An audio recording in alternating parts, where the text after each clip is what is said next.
ফ্যামিলির প্রধানের দায়িত্ব। এরপরে বিশ্বনবী বলেন সচেতন প্রতিটি মুসলিমের দায়িত্ব সমাজ থেকে মুনকারকে উৎখাত করা।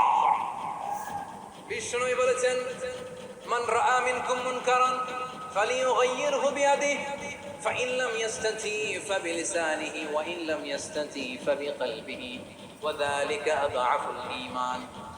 সমাজে যে মুনকার দেখবে, খারাপ কাজ দেখবে, সেজন্য হাত দিয়ে সেটাকে থামায়। আমার প্রিয় ভাইরা, না থামালে আমরাই ডুববো শেষমেশ। আমাদের বাঁচার জন্য হইলেও থামাইতে হবে। রব্বুল আলামিন বলেন ওয়াত্তাকু ফিতনাতাল লা তুসিবান্নাল্লাযীনা যালামু মিনকুম খাসসা। ও আমার গোলামেরা, ওই আযাবকে ভয় করো যে আযাব যখন আমি জমিনের বুকে পাঠাই শুধু জালেমদেরকেই মারি না, আলেমদেরকেও মারি। আযাব যখন আসে